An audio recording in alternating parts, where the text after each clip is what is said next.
Our fifth metric is smoothness, and this is measured from the pelvic sensor on the hips. And this measures exactly what it sounds like, the smoothness of the hips, specifically in the lateral motion. So this is sort of an interesting concept. Lateral and lateral rotational movement of the pelvis is quite common in running.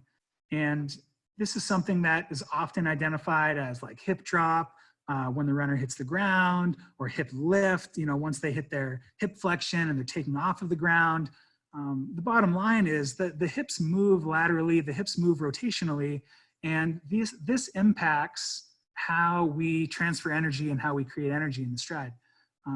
Going back to our very early slide about those four components of what's important, the second one down was being able to move the hips in a smooth and stable, controlled manner. And this is exactly how we measure that. This is describing how we're able to maintain control and coordination of all these movements around the center of mass to keep our hips and our center of mass moving forward smoothly. Runners with hip imbalances, mobility issues, strength imbalances, oftentimes this is a really, really great place where we can start to detect those things. So why is it important? To summarize, it reflects dynamic control of movements. That has to do with how a runner, it's not just what these movements are, but it's how we are able to control them and maintain coordination with lots of these other movements that are happening around them. So more smoothness, which is reflected as a lower score, reflects an athlete's ability to maintain coordination and synchronization of motion as they're running. So this data sample here is actually pulled from our web dashboard, and we can see this is a tempo run divided into 4 sections.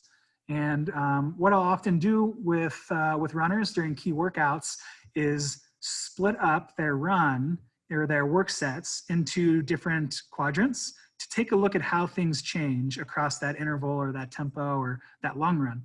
And so we can see here, these are pretty good values. The scale closer to 0 would be considered a perfect score. These are pretty low. I would consider this moderately in control. But we can actually see as the run goes on, we go from 36 starting out to 38 to 42 by this third quadrant. And then as they start to reel it in and bring things back to focus as they finish, we drop down a little bit to 40. But what I see here is this is a marathon runner running at marathon pace. And it's absolutely crucial to be able to maintain this control of movement at your pace for longer periods of time. So if we see this drift going up, oftentimes it can be due to fatigue. Sometimes it's as simple as they're not thinking about it, or they've sort of allowed their mind to drift away from the competition or what they're trying to do in the moment. And being able to have a tool to monitor that in live time, bring it back into focus, so that they can finish strong is really a really nice tool. So what should we aim for? Basically lower scores, and then maintenance of the smoothness for longer durations. Now, this graph here is pretty interesting. This is just what we see down at the bottom, a 2:03 marathoner and a 2:18 marathoner that we've used in some of these other case scenarios. And we're running at the same pace for all of these intervals. This is 3:52, 3:20 per kilometer, 2:58 per kilometer, right? And so when we're looking at this data, we see a really interesting separation at this higher intensity, 2:58 per K. At these lower intensities, 19:35, 24, 42, and then a very clear threshold as we jump from 3:20 to 2:58, where the 2:18 marathoner really just loses a lot of smoothness and control. And the way to interpret this, having seen this play out in person, one of these runners is working a lot harder and is sort of above their threshold for capacity to be able to move well, to be able to achieve this speed. So when we look at these two numbers at this last stage, 35 versus 140, that huge separation, the 2:03 marathoner is able to run even these really fast paces and be able to stay in control. They have a really good, really well-developed motor control and coordination of their movement, even under really high loads. Whereas this 2:18 marathoner, this is definitely an area of improvement.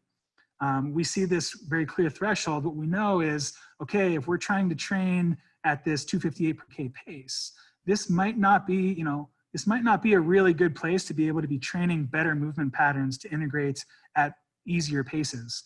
If we're constantly, overreaching above this limit and basically teaching your body to move this way, to be a little bit more jerky and a little bit more, a little bit less synchronized and a little bit more kind of just straining overall, then some of those movement patterns are going to translate. And we're going to start to lose that ability at some easier paces. So this is really a key area to differentiate performance and a key area to identify, where should we be training?